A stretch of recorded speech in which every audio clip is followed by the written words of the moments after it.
Nah, buat teman-teman yang udah kenal, dengan saya, senang bisa ketemu lagi gitu ya, dan teman-teman yang belum kenal, salam kenal. Semoga, perkenalannya, bermanfaat ya, dan kita bisa saling, berbagi gitu ya, untuk bisa mencerdaskan, sama-sama mencerdaskan masing-masing dan tentunya, bisa meningkatkan bisnis kita sendiri. Ya, perkenalkan saya Yuzak ya. Saya former CEO dari Serasa Food. Jadi baru seminggu ini, mungkin baru 2 hari ini, saya serah terima gitu ya ke manajemen yang baru. Saya baru bisa dibilang resign as manajemen gitu ya, setelah 6 tahun, 7 tahun saya menjadi CEO di Serasa Food. Sekarang udah ada yang gantiin saya di sana. Gitu ya teman-teman ya, karena bosan juga gitu loh, saya sekarang lebih banyak pengen ngabisin waktu untuk membantu ya, membantu para pebisnis, para pengusaha yang ingin berkembang. Nah, jadi itu teman-teman. Nah, tapi saya tetap masih shareholders ya, saya jadi tetap bagian dari, pemegang saham di Serasa Food.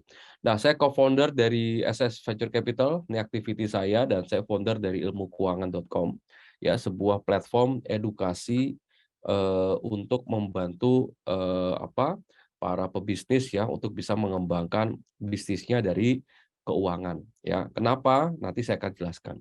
Nah, ini saya juga founder dari Accelerate bersama Kang Dewa Eka gitu ya, dan juga teman-teman yang lain di sana untuk bisa membantu mempercepat bisnis. Ini sorry nih, saya harus stop share dulu nih.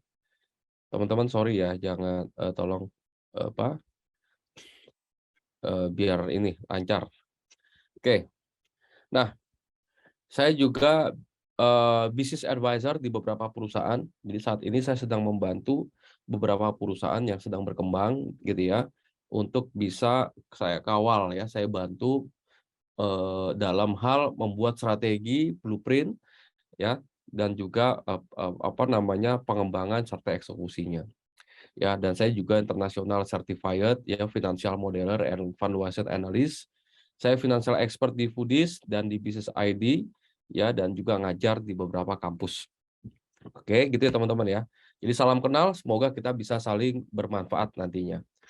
Oke, sebelum saya masuk ke materi gitu ya, ilmukeuangan.com memang saya dirikan atas rasa kepedulian gitu ya. Saya ngelihat bahwa bisnis di Indonesia ini, sulit, bisa dibilang sulit berkembang. Udah bagus gitu ya, jadi pada saat bisnisnya kecil sampai berkembang, mulai growing itu udah oke. Tapi ketika mereka udah harus naik step yang lebih tinggi lagi, mereka kesulitan. Karena memang game-nya beda. Membangun bisnis dengan mengembangkan bisnis caranya beda, mindset-nya beda gitu ya, tata kelola keuangannya juga beda gitu ya. Lalu bisnis yang udah berkembang, kita jadikan jadi bisnis yang besar juga beda, ya caranya beda, mindset-nya beda. Nah, ini yang saya lihat literasi keuangan buat teman-teman pebisnis di Indonesia sangat bisa saya bilang kurang gitu ya. Itulah ya kenapa di Indonesia ini number-nya aja gede. Jadi kalau bisa dibilang ya, jumlah UKM kita tuh informasinya tuh udah berapa ratus, berapa puluh juta gitu ya jumlahnya ya. Dan bahkan infonya itu lebih dari 90% tenaga kerja Indonesia itu bekerja di sektor UKM. Dan PDB Indonesia itu lebih banyak datangnya dari sektor UKM. Jadi UKM ini sebenarnya menyumbang, ekonomi cukup besar, cukup signifikan, tapi jumlahnya gap antara perusahaan kecil ke perusahaan menengah ini jauh banget, ya jauh banget. Bahkan jumlah perusahaan yang besar di Indonesia ini kalau nggak salah itu jumlahnya cuma 0, berapa persen ya dari jumlah usaha. Kalau nggak salah 2 atau 3% aja gitu. Jadi kecil sekali ya jumlahnya itu. Nah, pertanyaannya kenapa? Lalu dari beberapa perusahaan yang besar itu ya lebih banyak mungkin dikuasai sama perusahaan-perusahaan konglomerasi ya, perusahaan multinasional ya, pemodal asing dan segala macam. Adapun bisnis-bisnis yang dibangun dari nol, dari kecil ya oleh anak putra bangsa ini itu bisa dihitung sama jari lah, ya nggak banyak. Jadi bahkan Kalau bisnis yang kecil-kecil, wah itu banyak kita. Kecil ke menengah ini udah mulai sedikit, menengah ke besar udah makin sedikit lagi. Nah, lalu apa sih sebenarnya yang jadi permasalahan? Padahal kita menguasai sumber daya, kita menguasai sumber daya manusianya, gitu ya, kita menguasai sumber daya alam dan segala macam. Ya, lalu kenapa bisnisnya jadi kecil? Nah, salah satunya adalah masalah literasi keuangan. Ini yang membedakan saya lihat antara perusahaan-perusahaan rintisan ya yang ada di Indonesia dengan yang ada di luar negeri. Kalau yang di luar itu foundernya itu udah mulai ngerti keuangan, kapan mereka harus scale up, kapan mereka harus ketemu investor dan segala macam. Sementara di kita ini masih sangat kurang. Untuk itulah saya mencoba untuk berkontribusi dalam hal membantu ya UKM dalam hal ilmu keuangan. Gitu ya. Nah, ini datanya. 82% penyebab usaha kecil tutup, ya ini masalah cash flow, dan banyak usaha yang sulit berkembang karena kurangnya pengetahuan keuangan bisnis. Nah, problem UKM yang pernah kami riset ya teman-teman ya, yang pernah kami riset itu datanya mengatakan mereka ini kurang ya masalah pengetahuan bisnis dan juga tata kelola keuangan. Ini problemnya mereka. Modal bukan satu-satunya problem ya, knowledge masalah yang besar. Lalu ketika saya survei, skill apa sih yang dikuasai sama UKM, banyak dari mereka yang mengatakan finance itu mereka nggak menguasai gitu, nggak menguasai finance. Padahal keuangan ini menjadi hal yang vital ya di bisnis karena ya karena ketika kita bisnis ya kita bicara tentang uang. Gitu ya teman-teman ya. Nah, apa sih alasan mereka tidak suka finance gitu ya? Yang pertama, infonya ya, mereka bilang sulit dimengerti ya, terlalu administratif, banyak istilah yang tidak dimengerti, ada yang alergi gitu ya terhadap keuangan.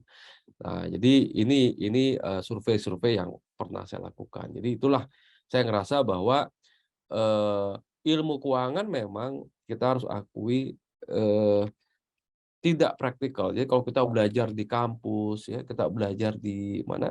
Kita belajar di banyak tempat lah ya. Kalau kita belajar tentang finance, itu malah membuat orang yang belajar jadi lebih puyeng, ya, lebih bingung gitu kan. Jadi dan nggak tahu bagaimana aplikasinya ke bisnis. Nah, ini memang jadi isu. Jadi gap antara knowledge ya dengan aplikasi ini cukup jauh.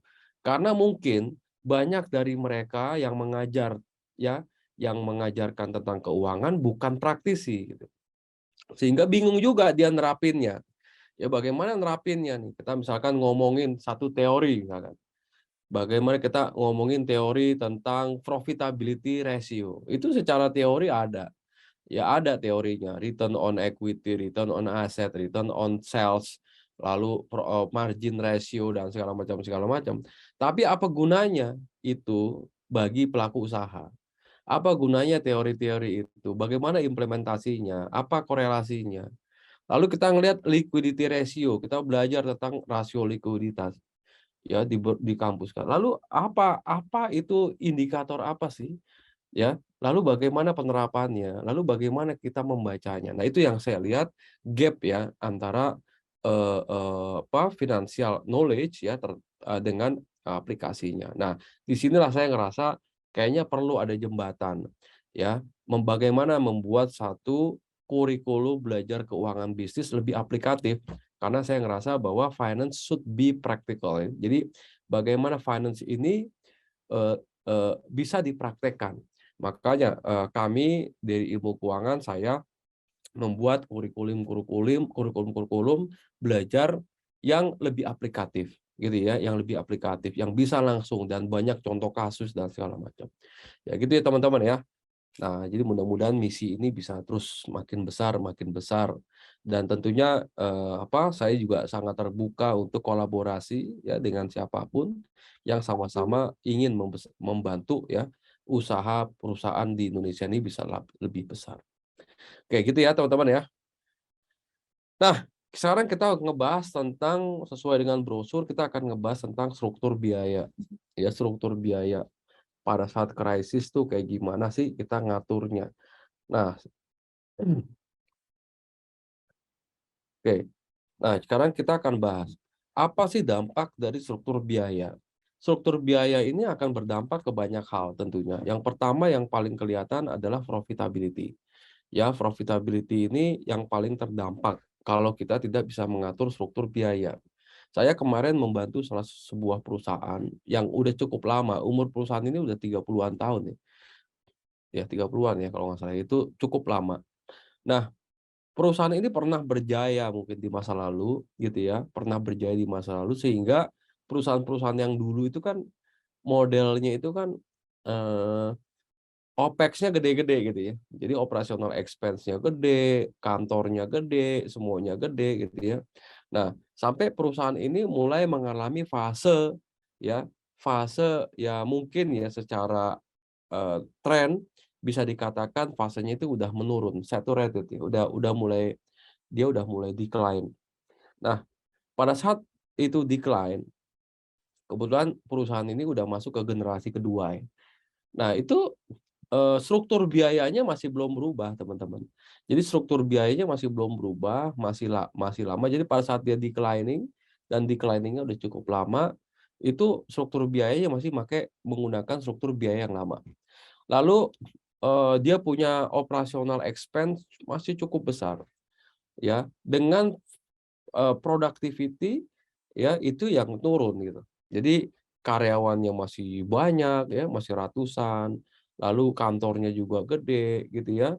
Lalu juga wah struktur organisasinya juga masih lengkap ya.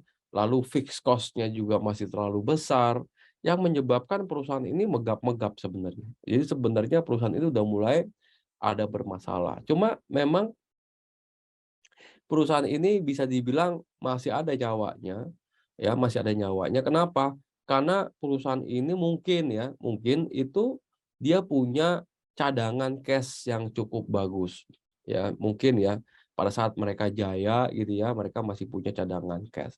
Nah, tapi cadangan cash yang dihasilkan dari laba yang ditahan di masa lalu, ini kan akan tergerus lama-lama dari gagalnya operasional, dari declining itu. Nah, lalu kebetulan generasi keduanya ini hubungin saya gitu ya. Lalu saya coba bantu perbaiki ya, saya coba bantu perbaiki. Nah, yang saya lihat memang banyak ya, bahkan hampir semua komponen di dalam bisnis itu harus diperbaiki. Dari mulai distribusinya, dari mulai brandnya, dari mulai marketingnya, SDM-nya gitu ya, financial manajemennya gitu itu, semuanya mesti diperbaiki tuh ya. Kalau nggak diperbaiki ya ini akan makin parah.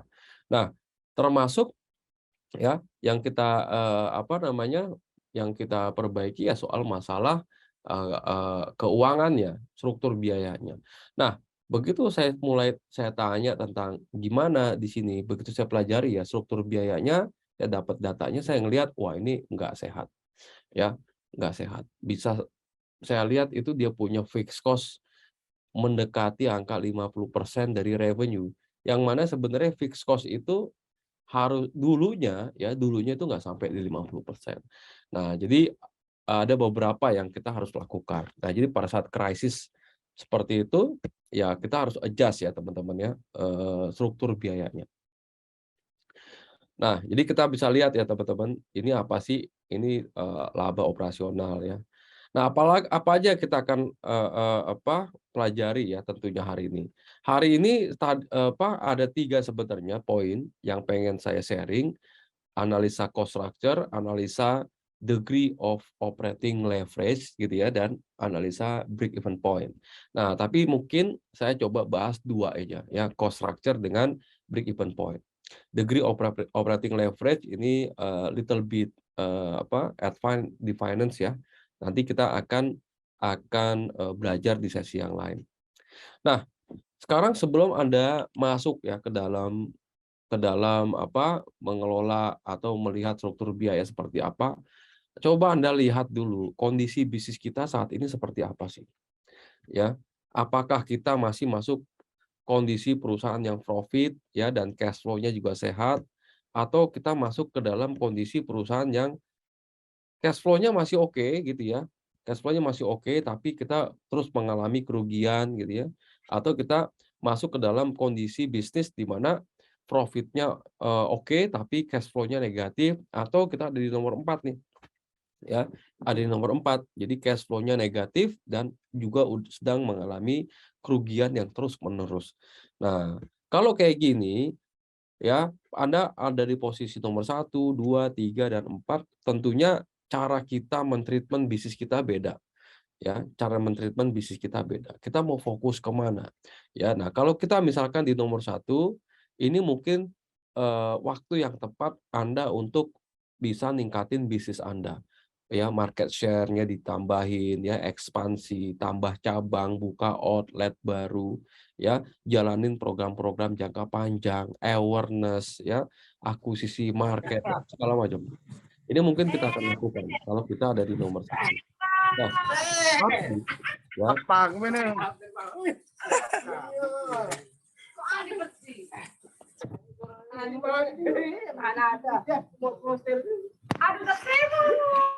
ini suara dari mana ya? Saya kok nggak bisa mute ya? Oke. Oke. Nah, jadi itu ya teman-teman ya. Jadi kita mesti lihat dulu kondisi kayak gimana. Nah, kalau Anda ada di nomor 4, tadi ada di nomor 1 ya. Kalau Anda di nomor 4, ini biasanya ini kita coba review dulu modal bisnisnya. Ya, model bisnisnya ini kita coba review. Pengalaman saya, kalau ada di nomor 4 ini model reviewnya ada masalah, bisnis modelnya. Lalu activity sales-nya seperti apa? Lalu struktur biayanya kita lihat ya. Cash flow planning seperti apa dan capex-nya kayak gimana ya, rencana pembelian asetnya. Dan pada saat kita di nomor 4, ini lebih cocok kita menjalankan program-program jangka pendek.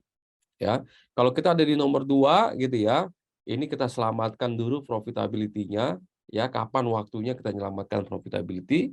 Kalau ada kita di nomor 3, kita coba pikirkan gimana caranya kita bisa menjaga cash flow kita. Nah, saya pernah ada satu bisnis ya.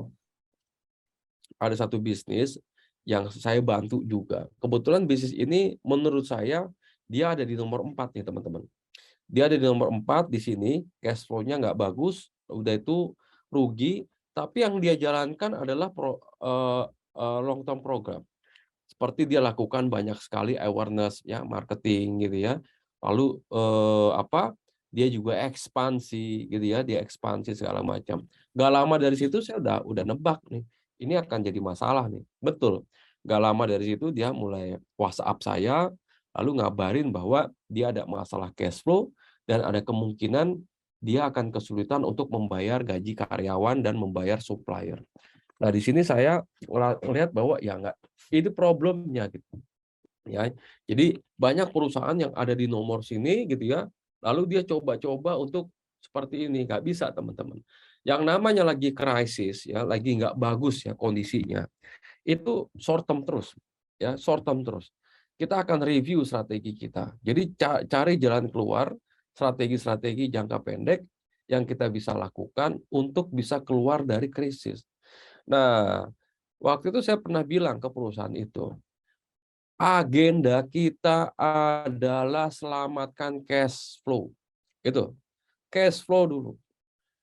Jadi apapun yang teman-teman lakukan, itu harus mengarah ke penyelamatan cash flow.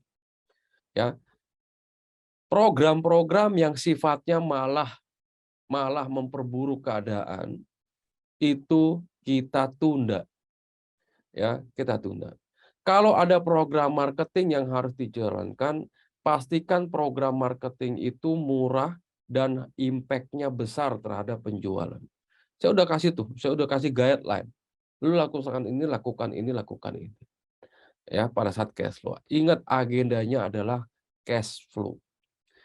Nah, tapi yang dilakukan nggak gitu. Yang dilakukan lebih banyak program-program yang sifatnya itu tidak berdampak langsung terhadap penjualan, tidak berdampak langsung terhadap perbaikan cash flow. Akhirnya perusahaan itu bermasalah. Nah, pada saat bermasalah, ya saya turun lagi, kebetulan masih bisa diperbaiki, masih bisa diobatin, ya kita mulai atur lagi dan akhirnya bisa keluar dari permasalahan. Nah, jadi gitu teman-teman. Pada saat krisis, bisnis Anda lagi nggak bagus, Coba Anda lihat. Yang kedua, review bisnis model. Bisnis model, ini banyak lagi nih. Saya ketemu perusahaan yang decline dalam waktu 2 tahun. Pada saat pandemi, ya, perusahaannya maju. Ya, kebetulan perusahaannya ini industrinya ini industri yang dibutuhkan ya pada saat pandemi. Pada saat pandeminya udah selesai, mulai nungkik lagi gitu kan. Nah, sementara infrastruktur keburu besar. Ya, infrastrukturnya keburu besar, biaya operasionalnya keburu naik dan segala macam, tapi industrinya udah mulai turun. Tuh ada ya. Ada satu perusahaan bergerak di bidang alkes ya, alkes. Dia memproduksi ya kebutuhan lah ya, kebutuhan pada saat pandemi. Nah, sekarang kondisi udah mulai kembali normal. Nah, perusahaannya itu akhirnya sulit ya untuk bisa mendapatkan marketnya lagi. Nah, terus juga perusahaan yang saya bantuin, bisnis modelnya juga bermasalah. Saya lihat kenapa? Karena ada satu perusahaan retail nih, kebetulan perusahaan ini retail, tapi dia menjalankan bisnisnya seperti prinsipal. Apa sih bedanya? Kalau kita retail, ya kita retail, maka sebaiknya marketing yang kita lakukan itu dalam program untuk bisa meningkatkan traffic.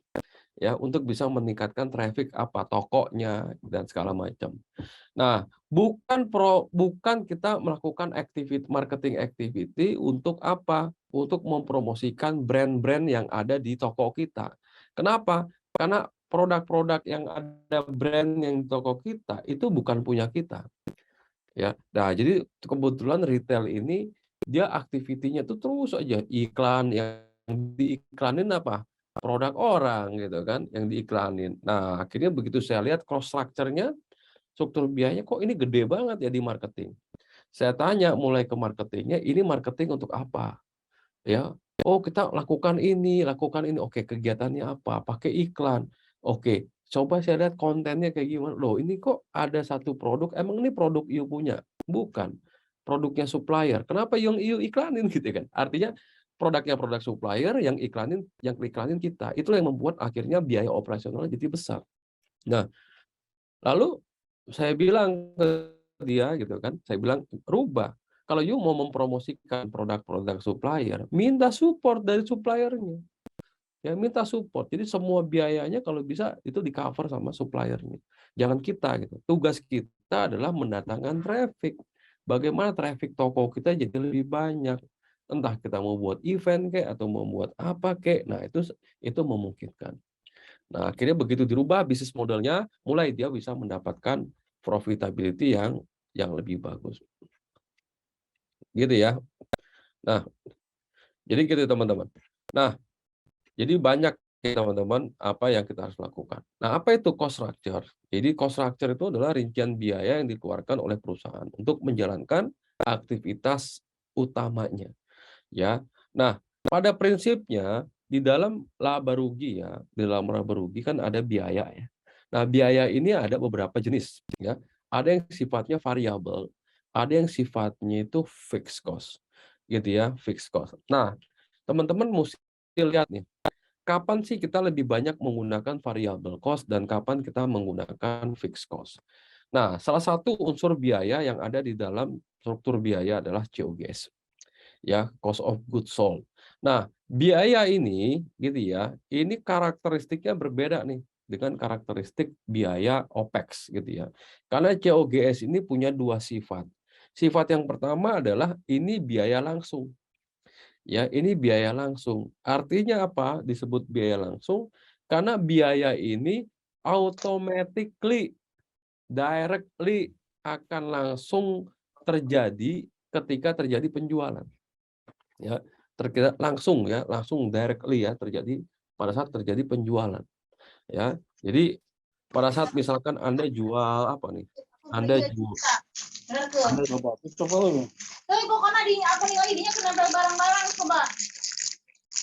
Bentar ya. Oke. Nah, jadi misalkan Anda jualan tumbler inilah gitu. Ketika tumbler ini terjual, maka cost dari tumbler ini akan langsung terjadi biaya. Kalau tidak terjual, maka tidak terjadi biayanya. Nah, gitu ya. Jadi dia sifatnya langsung, ya, langsung terhadap produk ini. Nah, ini COGS. Nah, COGS sifatnya variabel.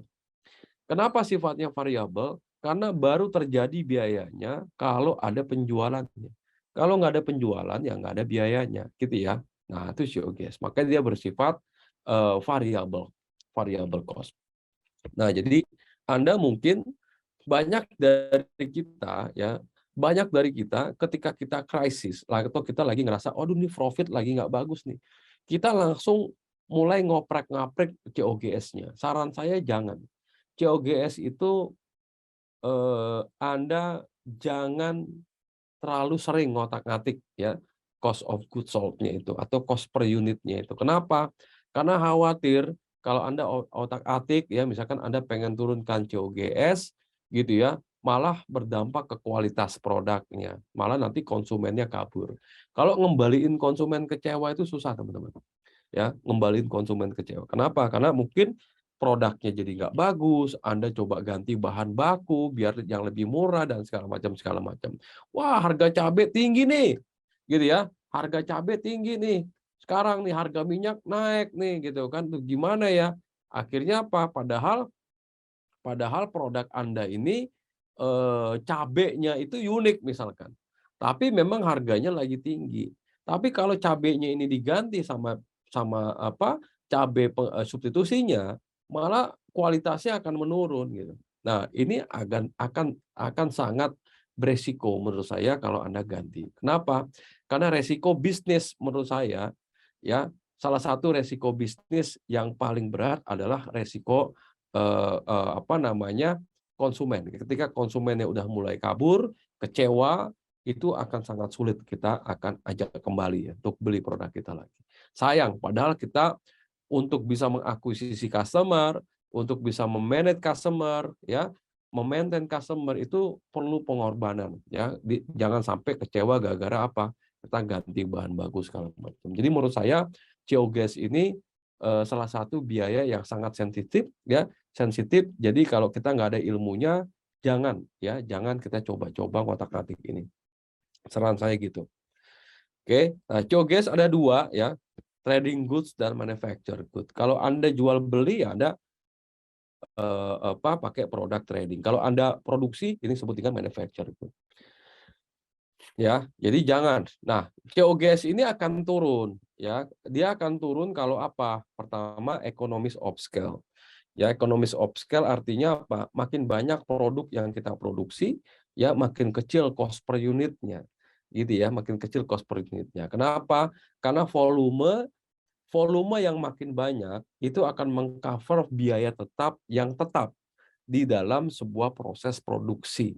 Ya, sehingga kalau volumenya makin besar, yang tadinya 10.000 jadi 100.000, maka volume ini akan mengcover biaya tetap yang ada di tempat produksi. Jadi lebih murah.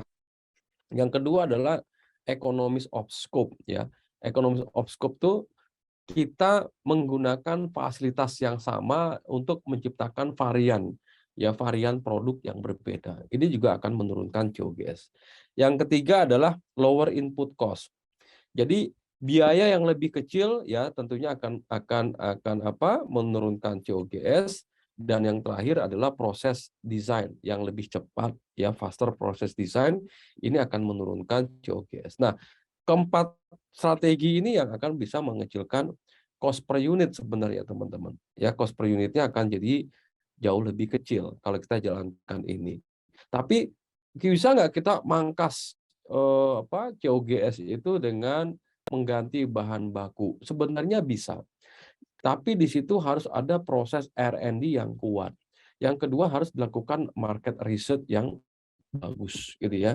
Jangan sampai nanti kita ubah substitusi produknya itu malah membuat customer kita kabur. Gitu ya teman-teman ya. Nah, jadi kita harus lakukan itu. Nah, ini kolomnya. Nah, setelah COGS, revenue ya, Anda dapatkan laba kotor. Nah, laba kotor ini menjadi poin penting menurut saya ya, poin penting buat kita ya, buat kita untuk bisa apa namanya? untuk bisa kita bersaing atau enggak. Ya, jadi laba kotor yang terlalu kecil itu akan menyebabkan perusahaan ini akan sulit ya di masa krisis. Gitu ya. Laba kotor yang cukup besar ini akan menguntungkan kita untuk bisa terus bersaing di masa-masa krisis. Kenapa, teman-teman?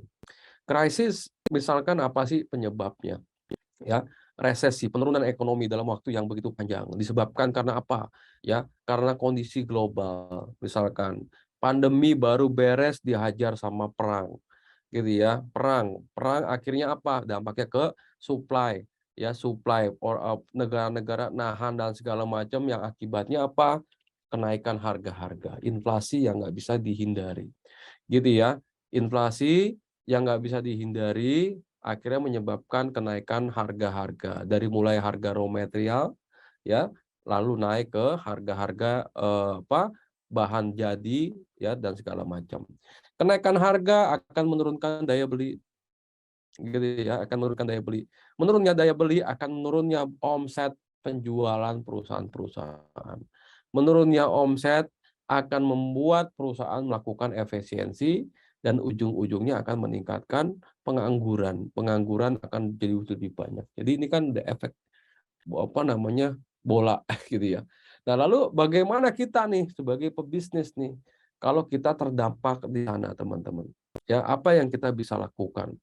Nah, yang kita bisa lakukan ya, jadi kita lihat dulu gross income kita ini ada berapa. Ya, gross income itu adalah penjualan dikurangi HPP-nya itu. Berapa sih rata-rata gross income kita per produk, yaitu contribution margin ya per produk kita itu seperti apa. Nah, dari sini kita bisa analisa nih, apa yang kita bisa lakukan untuk kita bisa selamat. Nah, kita tinggal manage biaya kita, ya kita tinggal atur biaya kita. Ya, bagaimana kita ngatur biaya kita pada saat kita lagi krisis? Yang pertama, coba Anda lakukan analisa dulu. Ya, analisa apa yang harus Anda lakukan? Sebentar ya. Yang pertama adalah analisa break even point. Ini banyak banget nih. Oke. Jadi coba Anda analisa break even point. Jadi gini, di dalam operasional ya, di dalam biaya operasional, mungkin ya di bisnis Anda fixed cost-nya udah jauh lebih besar dibanding variable cost. Ya, jadi fixed cost-nya udah jauh lebih besar dibanding variable cost. Misalkan seperti itu. Nah, di sini mungkin kita akan lihat gitu ya. Pada saat misalkan bisnis kita udah bagus gitu ya, mungkin fixed cost jauh lebih bagus. Oke. Nah, pada saat bisnis kita lagi krisis, mungkin kita akan bertahap merubah fixed cost menjadi variable cost. Nah, jadi saya kasih contoh ya, hitungannya. Hitungannya saya kasih contoh. Oke, sorry teman-teman, tadi keputus koneksi saya. Oke, saya coba simulasiin lagi ya. Di sini misalkan kita coba analisa break even analysis. Ini ada dua perusahaan, perusahaan A dan perusahaan B, ya teman-teman ya. Nah, kita di sini udah dapetin datanya, volume penjualan, harga per unit, biaya variabel, dan biaya tetap. Kalau kita lihat di sini, revenue-nya, volume dikali harga per unit. Nah, ini volumenya. Biaya variabelnya, volume dikali biaya variabel. Oke, kita dapatkan contribution margin. Oke, di sini ada biaya tetap. Ya. Nah, ini baru ini dikurangi. Oke, nah ini kayak gini ya teman-teman ya. Nah, kita ketemu nih. Kita lihat di sini BEP-nya di 6.667 unit. Kalau kita lihat ya. Nah, dia udah 0 ya. Jadi 6.670 unit. Kalau perusahaan B, kita coba copy rumus. Gitu ya. Nah, perusahaan B, BEP-nya di angka 5.000 unit. Ya, 5.000 unit dia udah nol ya, teman-teman. Or kalau menggunakan omset atau sales, di sini minimum omsetnya di 66.667 gitu ya. Oke. Oh, biaya variabelnya harusnya ngikut nih ke sini. Oke. Ya, kalau ini di 50.000. Nah, sekarang kita lihat teman-teman. Yang pertama, Anda mesti lihat penurunan kalau misalkan terjadi krisis itu akan mengakibatkan apa? Penurunan volume penjualan.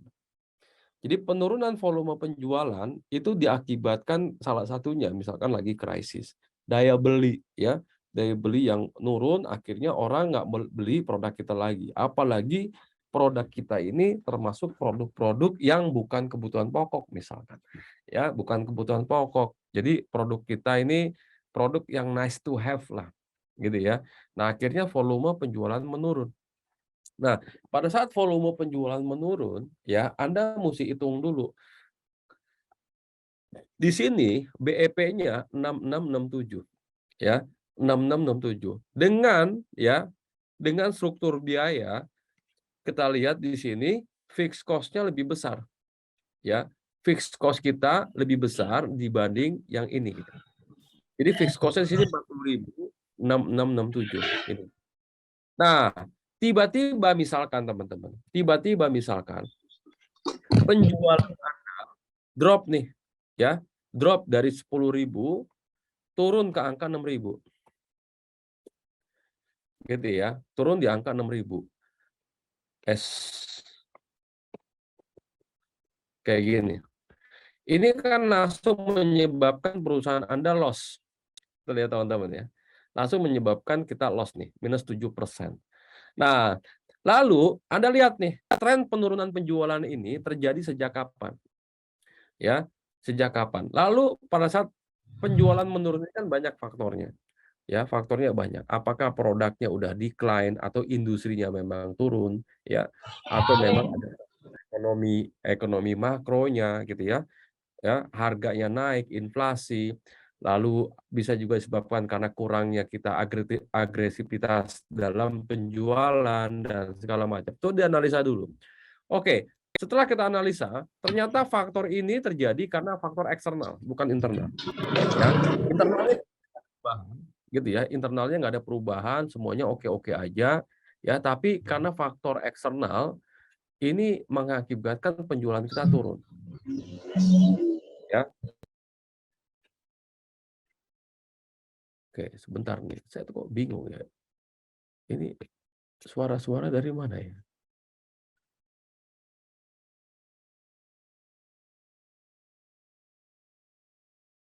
Sì, Careca le prese con costa curta, inserimento di Maradona. Maradona, c'è un...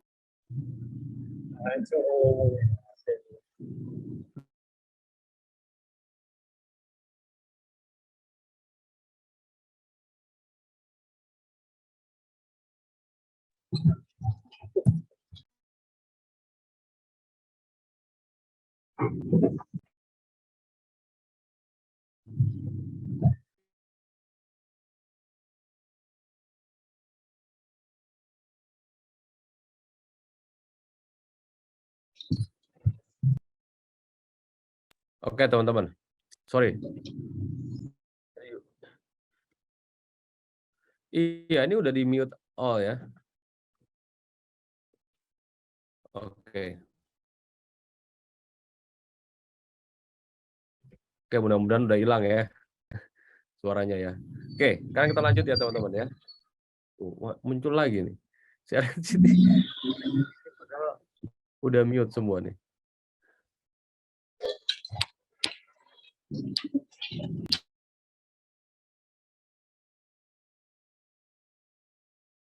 Aduh, aneh nih. Oke. Nah, lalu ya, saya lanjutin ya. Pada saat misalkan penjualan Anda terus menurun volumenya, maka segera mungkin Anda harus segera rubah struktur biayanya. Nah, misalkan kita langsung rubah struktur biayanya dari seperti perusahaan A menjadi perusahaan seperti perusahaan B.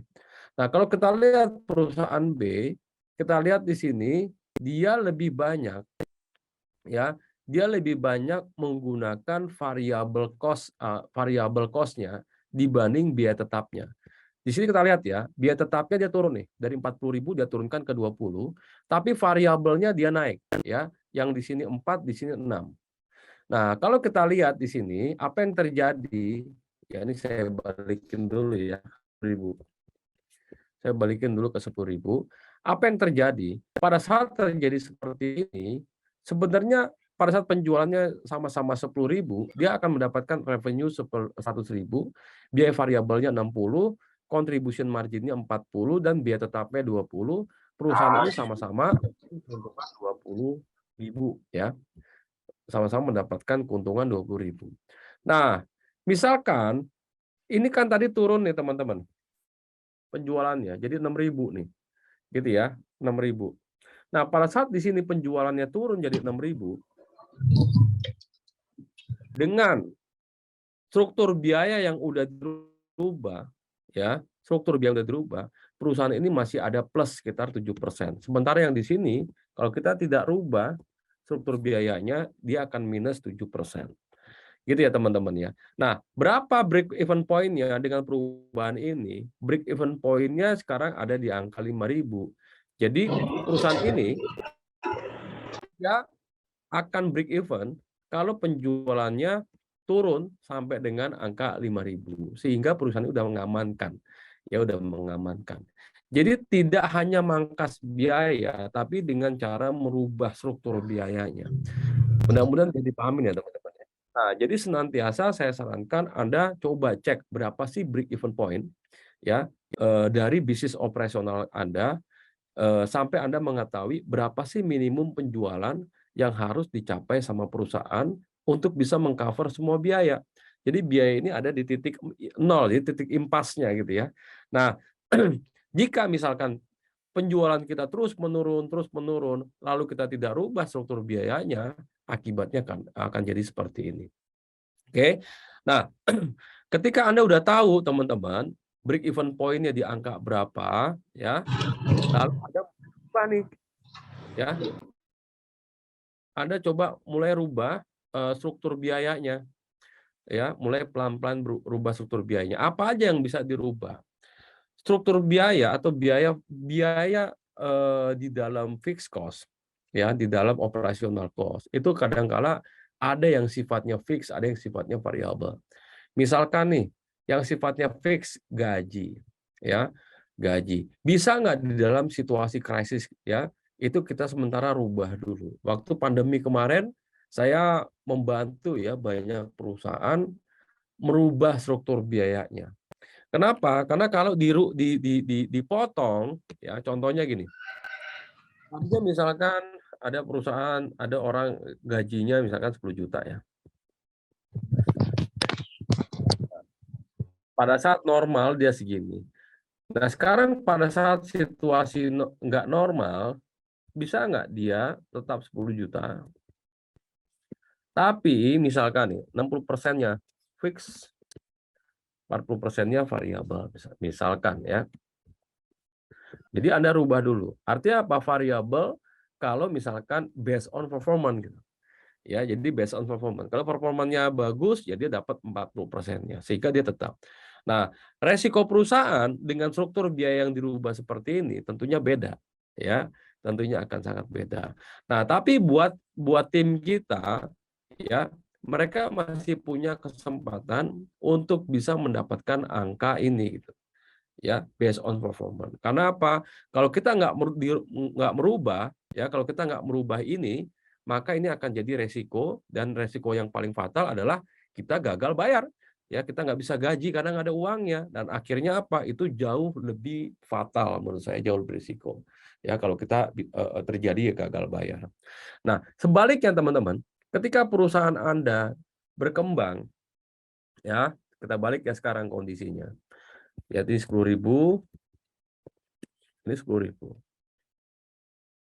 Ketika perusahaan Anda udah mulai berkembang, yang tadinya dia penjualannya 5.000 dan stabil, ya, udah di angka 7, udah di atas ya, udah di atas break even-nya ya, 8.000 gitu ya, Dia udah berhasil di sini misalkan penjualan 10.000. Nah, di sini kita udah mulai 15.000 misalkan. Mulai rubah struktur biayanya. Yang tadinya banyaknya variabel, mulai rubah ke yang fixed cost. Ya, saya ada bantu satu perusahaan. Perusahaannya lagi growing, ya, tapi dia struktur biayanya masih lebih banyak variable cost. Variable cost itu gampangnya gini, dia lebih banyak menggunakan percentage. Ya, dari sisi komisinya, insentifnya, bonus-bonus segala macam, itu dia masih menggunakan percentage, persentase, gitu ya. Yang akhirnya apa? Pada saat perusahaannya makin besar, ya, cost-nya juga ikut besar, ya, ikut besar. Kenapa? Karena biayanya itu variabel, variabel itu kan ngikutin ya, ngikutin pendapatannya.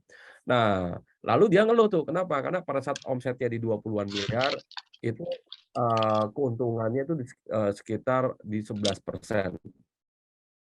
Pada saat dia revenue-nya 30 miliar malah turun jadi 10%. Begitu dia berharap pengen punya omset 40-an miliar, setelah dia proyeksi, kok penjualannya malah makin turun gitu. Nah, akhirnya begitu saya analisa, ternyata memang struktur biayanya lebih terlalu banyak menggunakan variable cost. Akhirnya saya bantu rubah ya variable cost menjadi fixed cost, dan yang terjadi perusahaan itu bisa dapatkan sekitar 21% laba ya ketika struktur biaya dirubah. Nah, itu kira-kira teman-teman gunanya analisa poin ya untuk kita bisa dapatkan rubah. Nah, yang kedua, apa sih yang harus kita analisa ya pada saat krisis ya. Pada saat krisis selain struktur biaya tentunya cash flow juga harus kita jaga ya. Tapi kita hari ini tidak lagi membahas tentang cash flow.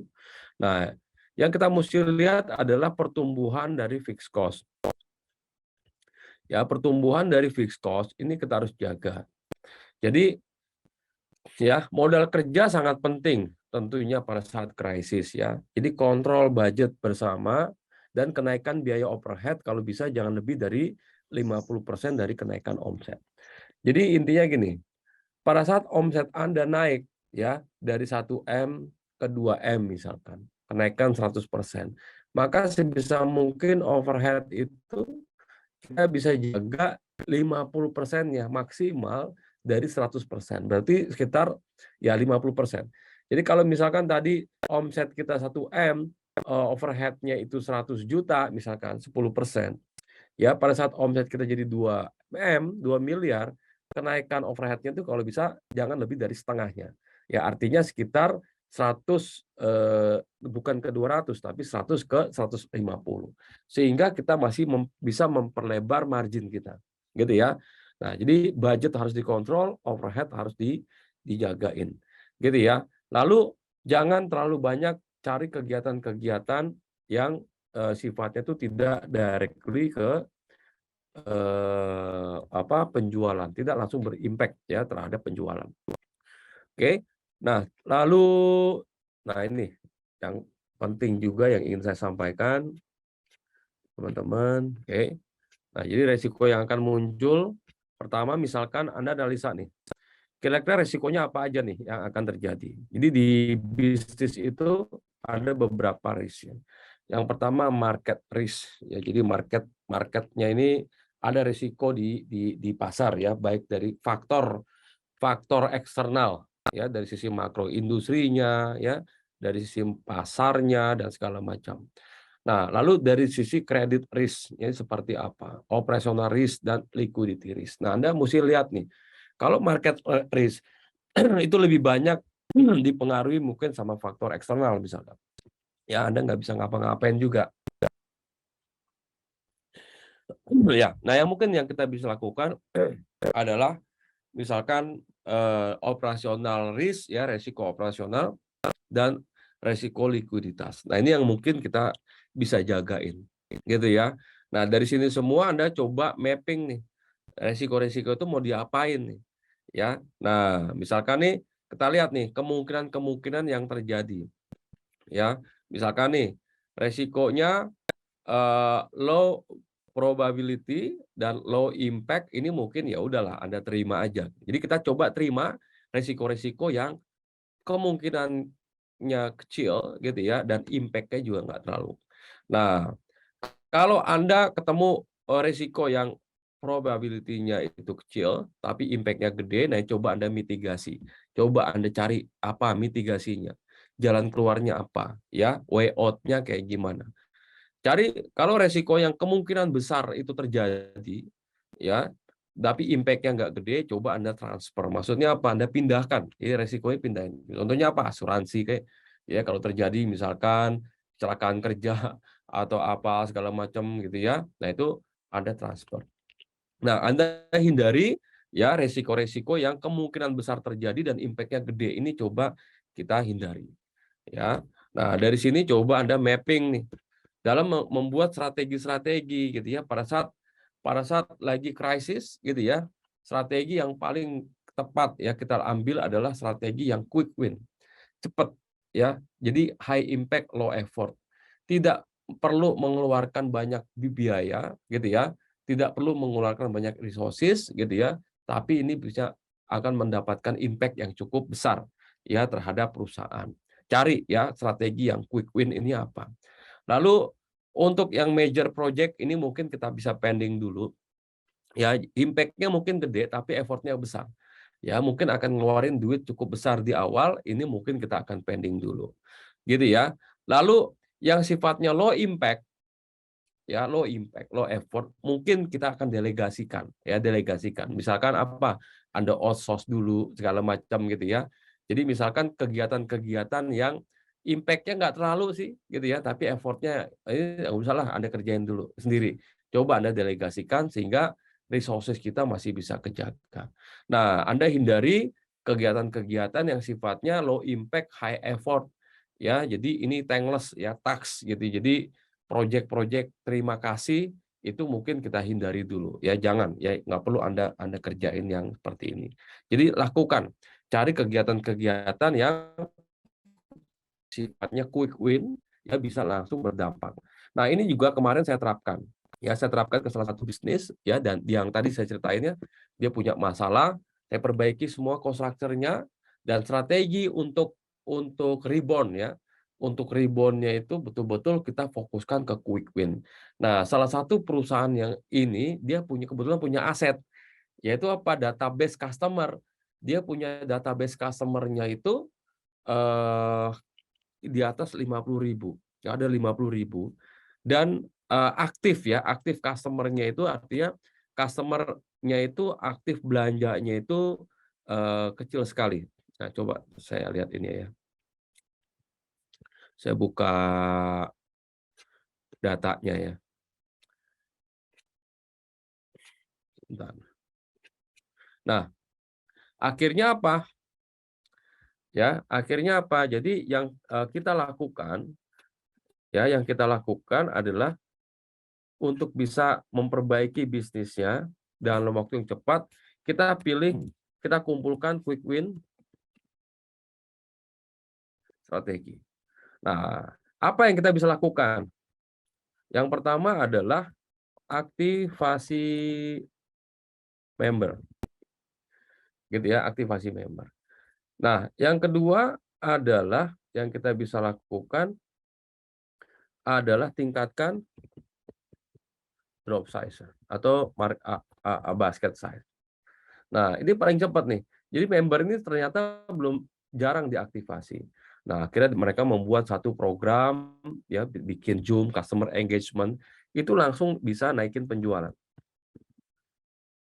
Nah, dengan effort yang rendah. Nah, jadi dia dapat ini sales-nya naik gitu ya. Aktivasi member hanya pakai Zoom, undang ya via WhatsApp segala macam, bikin program-program, akhirnya dia bisa naikin penjualan. Dan apalagi yang kita bisa lakukan? Tingkatin drop size-nya. Apa yang kita bisa lakukan dengan cara ningkatin drop size? Nah, akhirnya revenue-nya bisa naik. Lalu apalagi fokusnya perusahaan? Ya, quick win strategi for increase sales and improve improve profitability. Nah, cari nih teman-teman. Ya. Jadi perusahaan ini akhirnya bisa bertahan dan sekarang trennya sedang menuju ke rebound ya, lebih bagus lagi. Nah, gitu kira-kira teman-teman. Nah, itu mungkin teman-teman yang bisa saya sampaikan materinya sedikit hari ini gitu ya. Selebihnya mungkin kita akan tanya jawab aja. Ya sebenarnya masih banyak sih yang ingin saya sampaikan ya terkait masalah struktur biaya. Kita bisa lihat strategi-strategi untuk bisa meningkatkan profitability dengan analisa degree operating leverage dan segala macam. Tapi mungkin waktunya nggak akan cukup, tapi mudah-mudahan yang saya sampaikan ini bisa bermanfaat. Silakan, kalau ada yang ingin ditanyakan, kita bisa diskusi. Ya, HPP dengan COGS nggak ada bedanya. Ya, overhead itu lebih ke fixed cost. Jadi overhead ini memang ada yang di pabrik ya, ada juga yang di kantor gitu ya. Tapi overhead ini memang lebih bersifat biaya tetapnya. Oke. Bagaimana mengatur biaya fixed cost jika penjualannya menurun? Nah, itu tadi. Kalau penjualannya lagi nurun, ya pelan-pelan kita rubah fixed cost menjadi variabel. Ya, kalau penjualannya udah mulai naik dan udah melewati batas break even point, mulai kita rubah variable cost menjadi fixed cost. Ya, kenapa? Karena jauh lebih untung menggunakan fixed cost kalau rata-rata penjualan kita udah di atas break even point. Gitu ya. Apa bedanya COGS dengan beban pokok sama? Berapa maksimal persentase COGS dari revenue? Tergantung industri, tergantung bisnis model. Kalau bisnis kita misalkan retail, mungkin COGS-nya bisa sampai 80% kali. Gitu ya. Kalau kita misalkan distribusi, mungkin kecil. Ya. Nah, tapi kalau kita manufacturing atau kita misalkan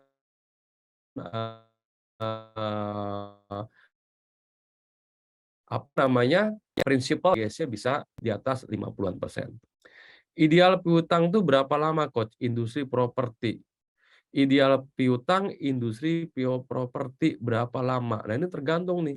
Propertinya seperti apa, cash flow-nya seperti apa. Kalau Anda mau main cash flow, Anda harus buang dengan cash keras. Kalau Anda mau main KPR ya sabar-sabar, tapi Anda terjaga profitability-nya. Ya, yang perlu kita hitung di bisnis properti adalah cost of money sebenarnya. Nanti kita akan belajar menghitung cost of money. Ya, kenapa? Karena biasanya ini ada satu perusahaan properti, dia itu diskonnya gede tapi cash keras. Ya.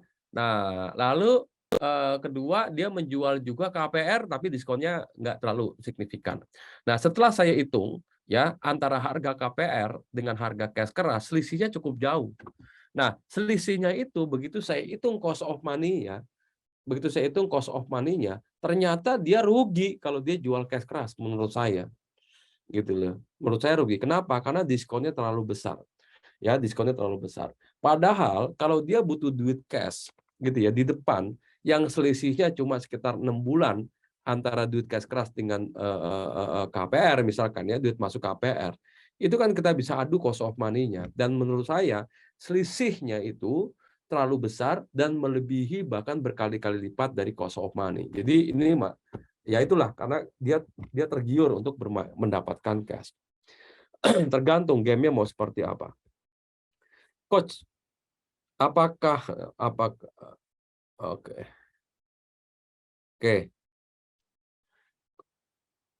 Coach, website untuk cek industri usaha di mana ya? Nah, itu ada di datanya ya. Jadi ada biasanya kalau saya menggunakan Nielsen kalau untuk FMCG ya. Kalau di industri yang lain coba di Google juga harusnya ada ya. Kayak misalkan pertumbuhan industri apa gitu ya. Nah, untuk harga sebuah produk jasa jasa. Karyawan, listrik, internet itu masuknya kita di breakdown HPP atau di laba. Gini, produk atau jasa sebenarnya nggak ada bedanya. Cuma yang satu ada fisiknya, yang satu nggak ada fisiknya. Nah, ada HPP-nya. Nah, HPP-nya itu yang langsung. Makanya tadi saya mengatakan sifat dari HPP adalah langsung. Contohnya apa? Orang keuangan kan tidak langsung terhadap HPP, gitu ya, karyawan kita, ya, jasa. Karyawan itu kan nggak langsung, nggak semuanya langsung. Tapi misalkan jasanya jasa pelatihan, yang langsung tuh apa? Yang langsung tuh narasumbernya, yaitu langsung tuh masuk ke HPP. Misalkan Anda jual pelatihan modulnya, itu langsung ke HPP. Tapi misalkan karyawan yang kerjanya di bagian keuangan, di bagian administrasi, satpam ya atau apa itu kan tidak langsung terhadap LK, maka itu tidak boleh masuk ke dalam breakdown HPP. Jadi harus dipisahkan. Jadi ya Mas Agung ya. Kalau untuk FMB berapa persentase COGS maksimal? FNB-nya apa? Jadi gini ya teman-teman ya, kadang-kala saya tuh sering banget ditanya pertanyaan kayak gitu. Berapa sih HPP yang ideal? Saya nggak akan mengatakan karena industrinya beda, semuanya beda. Tapi kalau ditanya HPP yang bagus berapa, ya saya sukanya HPP-nya yang kecil. Biar apa? Biar laba kotornya gede. Nah, tapi saya bagi dua aja ya. Ada perusahaan yang prinsipal dan ada yang non-prinsipal. Kalau Anda prinsipal, berarti Anda pemilik dari brand. Kalau Anda pemilik dari brand, maka sebaiknya Anda punya laba kotor cukup besar dan HPP yang bisa dijaga. Berapa laba kotor yang diharapkan? Minimal bisa di angka 50 atau di 55%. Kenapa? Karena Anda harus punya duit atau punya senjata untuk bisa melakukan marketing activity.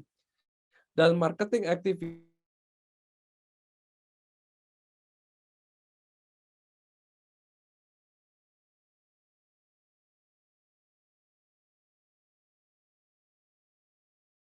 terus di segala macam kan.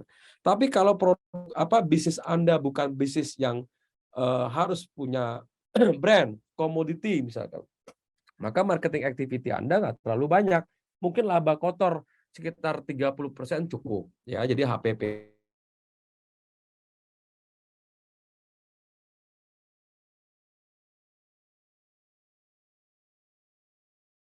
Sorry, putus lagi. Gitu ya teman-teman ya.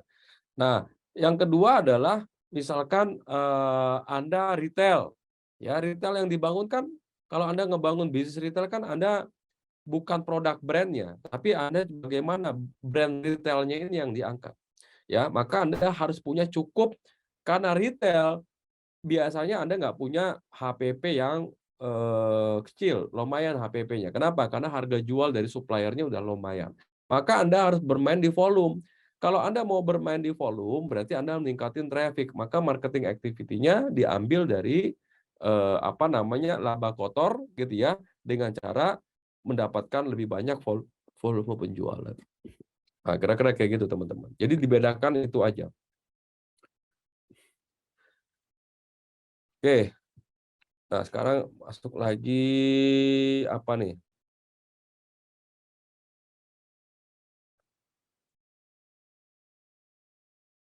Apakah ada satu alert dalam laporan keuangan yang menandakan bahwa perlu ada penyesuaian antara ya itu kalau perusahaan Anda udah ngerasa udah nggak sehat, coba analisa ya secara keuangan yang menurun tuh yang mana, lalu penurunannya akan disebabkan karena apa, gitu ya. Lalu kita mulai jaga-jaga nih. Yang pertama kita coba rubah cost structure, ya jagain cost structure karena itu bahaya. Kalau terlalu banyak fixed cost di bisnis yang lagi menurun itu akan ada resiko.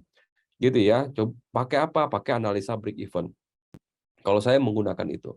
Yang kedua adalah jaga-jaga terhadap cash flow, bikin proyeksi cash flow. Berapa minggu yang lalu saya bikin webinar tentang cash flow dan ada bagi-bagi tools. Kalau teman-teman yang belum kebagian tools cash flow, silakan kunjungi website ilmukeuangan.com/ apa tuh? Tools keuangan kalau salah. Itu tinggal download gratis tuh. Cash flow projection harian bahkan. Saya bikin cash flow projection harian. Kalau Anda lagi krisis, mantau cash flow-nya tuh kalau bisa harian, teman-teman. Ya, betul-betul dipantau. Itu udah saya bikinin tuh, cash flow perusahaan yang harian. Itu silakan di-download. Ya, cost bisa contohkan fixed cost menjadi biaya variabel. Nah, tadi saya udah contohin tuh. Ya, contohnya apa? Contohnya misalkan tadi biaya yang tetap itu kita rubah menjadi variabel. Misalkan nih, Anda punya biaya sewa ya, ada nego nih ke ownernya. Ya, misalkan sewanya 100 juta setahun. ya biaya sewa tempatnya. Lalu Anda ngomong ke yang punyanya, bisa nggak sewanya diturunin plus bagi hasil, ya. Jadi sewanya diturunin misalkan jadi 70 juta, tapi ada bagi hasilnya. Ya bagi hasilnya berapa? Sekian sekian. Jadi ada potensi si pemilik bangunan tetap dapat 100 juta bahkan bisa lebih gitu ya. Nah, tapi fixed cost-nya jadi 70. Itu salah satu caranya ya.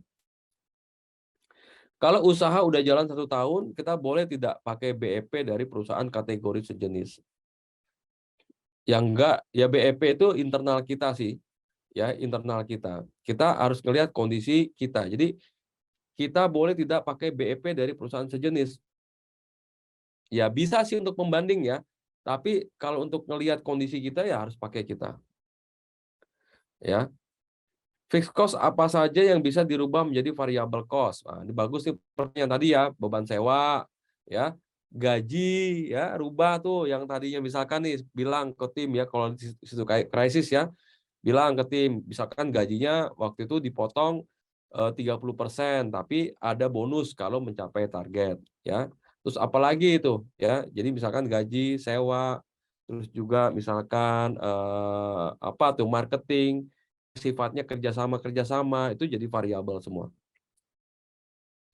Di otomotif malah cash diskonnya kecil. Ya, ini malah topik nih. Kalau di otomotif malah kalau beli cash malah lebih mahal harganya kan gitu ya. Kalau beli cash malah karena bisnisnya mereka apa? Bisnisnya mereka memang lebih menguntungkan kalau menggunakan kredit. Biaya tenaga kerja bagian marketing apa masuk HPP? Enggak. Enggak ya. Itu enggak direct ke HPP, ke produk. Marketing activity untuk prinsipal maksimal berapa? Nah, ini tergantung. Kalau produknya produk baru, maka mungkin awareness-nya akan lebih besar. Sehingga apa? Jadi komposisi biayanya akan jauh lebih besar. Tapi kalau brandnya ini udah cukup lama, harusnya sih persentasenya akan lebih menurun. Jadi tergantung tujuan marketing ya. Karena marketing itu kan ada tujuannya untuk awareness, ada untuk customer acquisition, ada untuk sales conversion ya. Jadi tergantung tujuannya apa. Kalau produk baru memang akan lebih banyak awareness ya, jadi lebih mahal. Pak Rama izin bertanya, pengalaman coach apa di perusahaan kita terjadi krisis, tapi kita memilih untuk membenahi cost yang bukan biaya SDM, apakah itu works ya? Karena saya lihat kebanyakan akhirnya reduce cost-nya di SDM. Sebenarnya gini, kalau SDM ini kalau kita bisa komunikasikan dengan baik. Gini, pada saat pandemi kemarin lah ya. Di dalam fixed cost, ya di dalam itu ada 2 komponen biasanya yang gede. Yang pertama SDM cost, people cost. Yang kedua marketing cost. Nah, 2 ini aja nih sebenarnya. Yang lainnya kecil-kecil lah, ya. Yang lainnya kecil-kecil. Itu juga jangan HP gede tuh yang lain tuh, kayak misalkan utilities, listrik segala macam. Nah, itu Anda harus terus efisiensi ya. Ya, biaya apa tuh? Biaya ATK dan segala macam ya. Itu Anda perkecil. Nah, 2 ini ya harus Anda bisa rubah. Kebanyakan dari kita waktu itu mangkas tuh, potong gaji gitu ya. Kalau saya sih terus terang nggak terlalu setuju potong gaji, tapi merubah gaji. Ya, merubah strukturnya. Yang tadinya 100% fixed cost, sekarang mungkin 50% fixed, 50% variabel. Jadi masih ada kesempatan buat para tim kita untuk bisa mendapatkan sama ya atau bahkan bisa lebih gitu loh. Nah, jadi kita rubah. Karena apa? Karena mau nggak mau udah nggak bisa lagi. Ya, kita udah nggak bisa lagi di situasi tertentu tentunya kita harus lakukan itu. Dibanding harus pengurangan pegawai. Jadi kalau saya nih stepnya kalau memang itu harus dilakukan, yang pertama adalah rubah dulu. Rubah dulu struktur biaya people cost dari variabel menjadi dari fixed cost menjadi variabel. Ya, apakah perubahannya itu 70-30, 50-50-50 atau 30-70 itu tergantung kondisi perusahaan. Seberapa tajam penurunannya. Ya, ada satu perusahaan pada saat pandemi penjualannya turun sampai 90%. Mau diapain? 90% penjualannya turun. Gitu kan, dia cuma mengandalkan dari satu channel. Ya mau nggak mau, apa yang bisa dilakukan? Mungkin dia harus merubah struktur biayanya, sampai dengan 70 sampai dengan 80%. Ya. Nah, yang kedua stepnya adalah gitu ya, mau nggak mau kita kurangin. Ya, kita kurangin cost-nya. Nah, kurangin cost-nya artinya kita lakukan pengurangan karyawannya. Nah, caranya bagaimana? Misalkan dengan unpaid leave ya atau segala macam ya waktu itu ya. Kita bisa lakukan gitu ya. Kita cari nih yang mana activity yang nice to have dan must have. Nice to have artinya kalau ini ada bagus, nggak ada ya nggak apa-apa. Itu buang-buangin dulu gitu. Tapi yang wajib, yang penting ini harus kita selamatkan. Biasanya kita bikin yang namanya emergency team ya, tim emergency ya untuk bisa lakukan. Nah, itu kita selamatkan. Yang mana? Ya, bisa juga kita lakukan kombinasi dari keduanya itu juga bisa ya. Ya. Nah, jadi kalau saya sih bertahap ya. Apa namanya? Rubah ke variabel, ada fix ada variabel, rubah 100% variabel, kurangi apa namanya jumlahnya gitu ya. Jumlahnya naik, kurang jumlahnya juga harus pelan-pelan. Nah, marketing itu betul-betul harus dicari kegiatan-kegiatan yang impact-nya langsung berdampak. Jadi nggak mesti. Karena situasi tertentu suka nggak suka itu harus kita lakukan. Ya, mau diapain? Kemana kalau gajinya itu gaji pokok? Gini, kalau gajinya gaji pokok itu bagaimana? Itu coba teman-teman cek ya, apa namanya peraturannya itu seperti apa gitu ya. Tapi setahu saya pada saat situasi perusahaan lagi nggak bagus dan itu bisa dikomunikasikan, dan mereka ngerti kondisi perusahaan seperti apa. Kalau menurut saya sih harusnya kita bisa mengambil kebijakan yang untuk penyelamatan perusahaan. Kalau dari awal kontrak karyawan dengan gaji UMR dibagi 2 fixed cost sama variabel, setahu saya kalau ini nggak bisa. Setahu saya tuh di dalamnya kan komponennya itu ada gaji pokok berapa, ya, UMR itu berapa. Setahu saya sih enggak. Ya, yang dimaksud dengan variabel cost di sini mungkin kayak misalkan tunjangan-tunjangan ya atau bonus-bonus dan komisi. Tapi coba cek lagi ya teman-teman ya. Website untuk cek industri usaha di mana ya untuk cek market share perusahaan sejenis. Kalau saya sih cari kadang di Google gitu ya. Suka ada sih, saya suka beli data-data yang berbayar. Jika akan membuat target penjualan tahun depan misalkan naik 10%, apakah biaya juga mengikuti naiknya? Jangan. Biayanya kalau HPP-nya oke, tapi kalau overhead-nya maksimal setengahnya. Jadi kalau tahun depan naik 10%, biayanya naiknya maksimal di 5% aja. Ya. Coba ya Anda downloadnya jangan pakai handphone, coba pakai laptop, harusnya bisa, Mas Agung. Kalau penjualan kita sudah naik terus, struktur biayanya tidak kita kembalikan, apa efeknya? Kan jadi efisiensi meskipun enggak. Kalau misalkan penjualan naik, lalu Anda sempat nurunin cost, merubah variabel fixed cost menjadi variabel, dan tim Anda tahu bahwa perusahaan udah bagus, wah ngamuk dia. Ya, kita harus fair ya. Pada saat udah bagus ya kita kembalikan lagi. Gitu ya teman-teman ya. Nanti malah ini perusahaan kayak udah oke nih, tapi kok biaya kita, gaji kita tetap dipotong. Misalkan kayak gitu ya. Wah, itu akan masalah ya karena tim SDM itu penting ya buat kita jaga. Gitu ya teman-teman ya. Nah, kalau teman-teman mau belajar lebih lanjut gitu ya, lebih lanjut kemarin alhamdulillah kita baru menyelenggarakan Smart Financial Map yang ke-16. Nah, kalau nggak salah hari ini dibuka perdana ya teman-teman ya. Harga paling sadis untuk SFM perdana untuk SFM 17 itu harga diskonnya gede banget. Akan dilaksanakan tanggal 5-6 November. Ya masih lama, tapi Anda boleh booking jauh-jauh hari gitu ya. Jadi kalau nggak salah saya dapat info dari panitianya, itu harga sehari ini tuh sekitar 5 juta. Itu jauh banget, murah, meriah banget itu. Silakan. Tapi itu terbatas untuk beberapa orang aja. Jadi kalau teman-teman mau ambil harga harga dahsyatnya itu silakan teman-teman daftar di www.smartfinancialmap.com gitu ya untuk dapatkan slot SFM berikutnya. Gitu ya teman-teman ya, kan harganya sini 5.500 nih, tapi kita kasih tambah 500.000 lagi Tiana. untuk yang hari ini daftar di SFM. Gitu ya teman-teman ya. Kalau ada yang ingin ditanyakan, kita bisa diskusi lagi.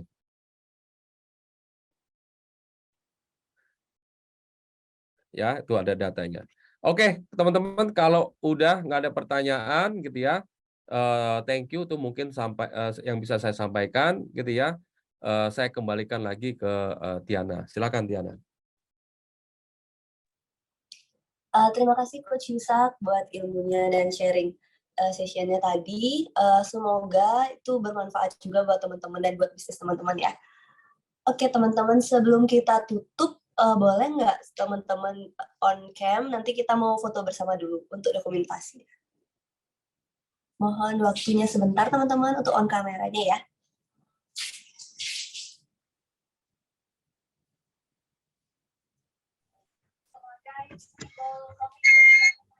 Oke.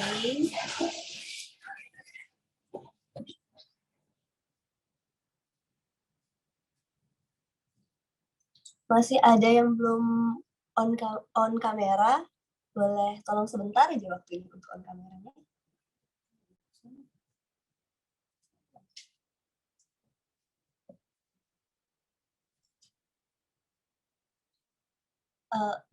Oke, saya screenshot sekarang ya.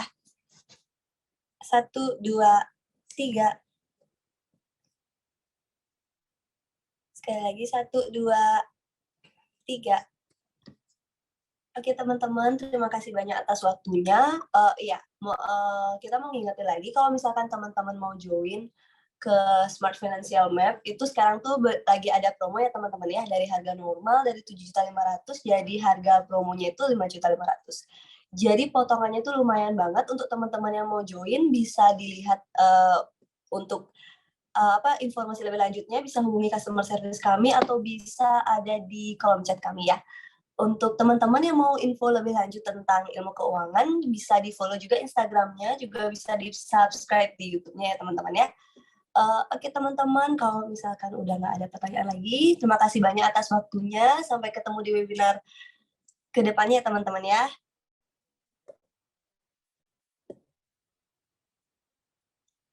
Teman-teman juga udah bisa live ya. Terima kasih banyak juga Coach Yusak, teman-teman semuanya.